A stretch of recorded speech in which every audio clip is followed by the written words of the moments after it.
चलिए स्टार्ट करें।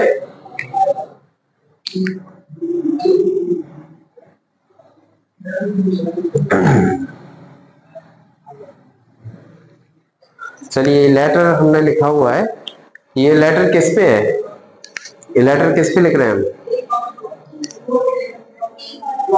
ये लिख रहे हैं हम, ये लिख रहे हैं यहाँ देखो सब्जेक्ट पढ़ा हुआ है हमने, वो आपका क्वेश्चन नहीं यहाँ लिखा है लेकिन सब्जेक्ट में दिया गया है कि यहाँ लिखा हुआ सब्जेक्ट में inquiry about the roll number card, किसके बारे में, रोल नंबर कार्ड, क्या इसको एक साथ बोलना है, द रोल नंबर कार्ड, क्या बोलना है, और इसको एक साथ बोलना है क्लास 12 बोर्ड एग्जामिनेशन। जब आप ये एक साथ बोलोगे ना तो देखो कुछ नहीं बचा है, देखो इंक्वायरी अबाउट, बोलो the roll number card, for लगा के एक साथ बोलना फॉर क्लास 12 बोर्ड एग्जामिनेशन। तो इसका मतलब है कि बोर्ड एग्जामिनेशन के रोल नंबर कार्ड के बारे में इंक्वायरी करने के बारे में, है ना, जानकारी करने हेतु बोलते हैं ना अपन, जानकारी करने हेतु। So inquiry about the roll number card for class 12 board examination. और कोशिश करोगे इसको अगर पूरा बोलोगे for class 12 board examination, for class 12 board examination, तो आप जल्दी, क्योंकि ये वाले सारे वर्ड्स यहाँ आने वाले हैं ना, पूरा देख लेते हैं, यहां से समझते हैं। सबसे ऊपर क्या है हमारा, आप जो बच्चा जिसको भी दिक्कत है रोल नंबर कार्ड में, वो अपना एड्रेस डालेगा, एड्रेस में अपनी जानकारी डालेगा ना, डिटेल्स देगा, मीन्स अपना नाम Rohit Verma, class 12 section B government high secondary school Naugaon Chhatarpur 471201, ये अपने यहाँ का पिन कोड है, क्लियर, हमारा पिन कोड है।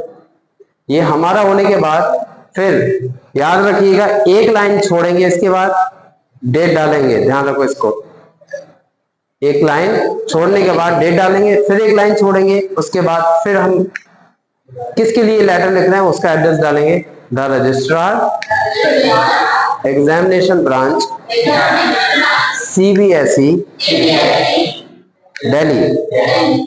और जब आपके एग्जाम में आएगा ना तो वो जो एड्रेस डलेगा वो ही डालना है आपको, है ना, जो वो बताएगा वो ही डालना है, ठीक है। अभी हाल में अपन ने जानकारी के लिए डाल दिया इसको। सब्जेक्ट में लिखा हमने inquiry about the roll number card for class 12 board examination, clear ना। ये कौन बता सकता है, याद हो गया नहीं हुआ, आप लोग गौर नहीं करोगे तो याद भी नहीं कर पाओगे बेटा, इतने अच्छा तरीका बता रहे याद करने का।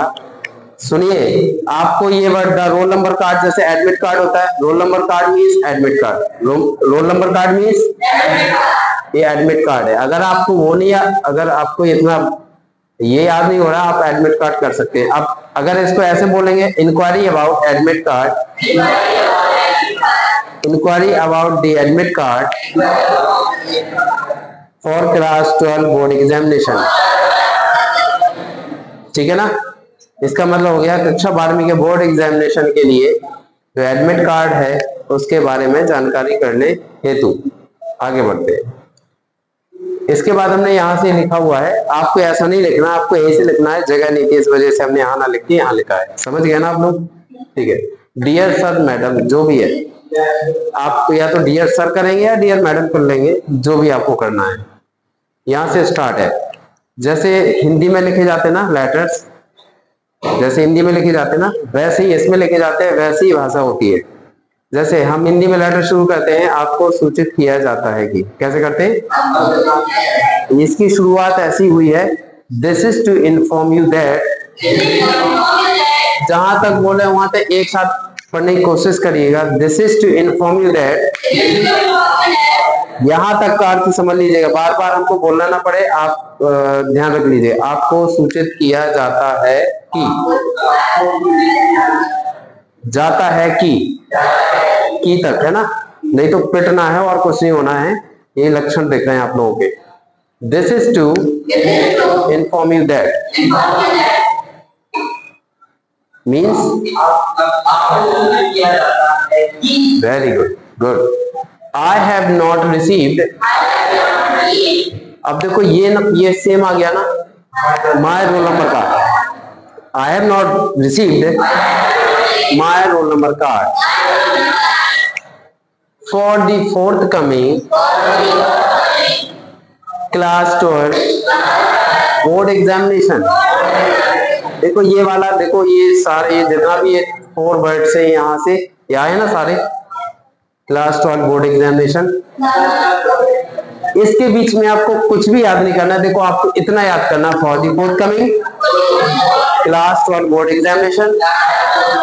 इसके पहले आपको ये याद हो गया होगा, है ना, this is to inform you that, this is to inform you that, याद हो गया ना। इसके बाद देखो आपको कुछ नहीं करना, केवल इतना याद करना, आई हैव नॉट रिसीव्ड, मुझे प्राप्त नहीं हुआ है। क्या प्राप्त नहीं हुआ है? आपको लिख ले my roll number card for the forthcoming class 12 board examination. इसका हिंदी देख लो कैसे निकलेगा। इसका मतलब है आपको सूचित किया जाता है कि मेरा रोल नंबर कार्ड मुझे प्राप्त नहीं हुआ है, आने वाले वार्षिक परीक्षा के लिए, आने वाले वार्षिक, है ना, बोर्ड परीक्षा के लिए, वार्षिक परीक्षा के लिए मेरा रोल नंबर कार्ड मुझे प्राप्त नहीं हुआ है, यह आपको सूचित किया जाता है। समझ गया ना, बोल सकते हैं ना। चलिए नेक्स्ट, यहाँ फिनिश करके हमने फिर से पैरा यहाँ चेंज किया है। The examination are scheduled, scheduled means, schedule का मतलब होता है टाइम टेबल, है ना। तो शेड्यूल का मतलब, इसका मतलब है कि जो एग्जामिनेशन है वो शेड्यूल हो चुके हैं, मतलब उनका टाइम टेबल आ चुका है। Clear? The examination are scheduled from March 14, 2025। इसको 2 बार में कर लेना, इसको 2 बार में याद करना। The examination are scheduled from March 14, 2025। इसका मतलब है कि मार्च 14 मार्च 2025 से हमारे एग्जामिनेशन क्या हो रहे हैं? शेड्यूल हो रहे हैं, मतलब उनका टाइम टेबल आ चुका है, मतलब इतने तारीख से एग्जामिनेशन स्टार्ट हो रहे हैं। Clear? And the roll number is generally expected. Generally expected का मतलब होता है सामान्य तौर पे आशा करना, सामान्य तौर पे। तो वो कह रहे हैं कि रोल नंबर के बारे में सामान्य तौर पे कैसे आशा की जाती है? आशा ये की जाती है to be received 1 month prior to the examination. इसको एक साथ बोलना है अपन को, 1 month prior to the examination. Prior का मतलब पहले, prior means P for prior, P for पहले, ऐसे आप कर ले। बहुत सारे वर्ड्स ऐसे याद किए जाते हैं, प्रायर मीन्स पहले। वैसे प्रायर का मतलब तो एक और वर्ड बना प्रायर से, प्रायोरिटी। इसका मतलब बताया था हमने, प्राथमिकता बताया था ना। जब हम किसी चीज को ज्यादा महत्व देते हैं तो उसको बोलते हैं प्रायोरिटी देना, मतलब प्राथमिकता देना, है ना, ज्यादा उसको तवज्जो देना, ज्यादा महत्व देना। बट यहाँ का मतलब पहले है, यहाँ का मतलब क्या है? पहले। तो बोलो, फिर से बोलो, 1 month prior to the examination. इसका मतलब है एग्जामिनेशन के 1 महीने पहले, एग्जामिनेशन के।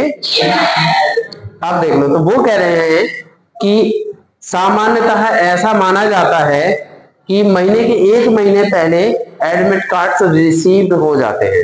थोड़ा सा इधर उधर होगा, मतलब वो कह रहे हैं सामान्यतः ऐसा माना जाता है कि परीक्षा के 1 महीने पहले रोल नंबर कार्ड जो होता है वो रिसीव्ड हो जाता है, ऐसा माना जाता है। ऐसे ही होता है ना, 1 महीने पहले नहीं तो 15 दिन पहले 100% आपको रिसीव हो जाता है, इशू हो जाते हैं। ठीक है, आगे बढ़ते। बट टिल नाउ, इसको याद कर लीजिएगा, लेकिन अब तक। बट टिल नाउ मीन्स लेकिन, my card has not been issued. इसको पूरा याद कर लीजिए, अच्छा सेंटेंस है।